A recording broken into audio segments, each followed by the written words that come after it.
আমার ভাইয়ের রক্তে রাঙানো আমার ভাইয়ের রক্তে রাঙানো ২১শে ফেব্রুয়ারি আমি কি ভুলিতে পারি। ২১শে প্রথম প্রহরে পর্তুগালের রাজধানী লিসবনের স্থায়ী শহীদ মিনারে ৫২ ভাষা শহীদের প্রতি শ্রদ্ধা জানান পর্তুগাল প্রবাসীরা। স্থানীয় সময় ঠিক ১২টা ১ মিনিটে পর্তুগালের বাংলাদেশ দূতাবাসের পক্ষ থেকে শহীদ বেদিতে ফুল দিয়ে শ্রদ্ধা জানান কর্মকর্তারা।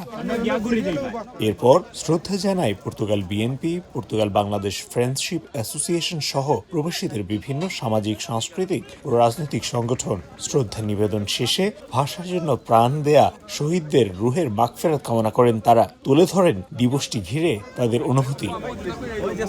শহীদ বেদিতে শ্রদ্ধা নিবেদনের পাশাপাশি দিনব্যাপী নানা অনুষ্ঠানের আয়োজন করা হয়। দূতাবাসে আলোচনা সভার পাশাপাশি দেশটির বন্দরনগরী হিসেবে পরিচিত পোর্তোতেও রয়েছে প্রবাসী বাংলাদেশিদের নানা আনুষ্ঠানিকতা। তারিকুল হাসান আশিক, সময় সংবাদ, লিসবন, পর্তুগাল।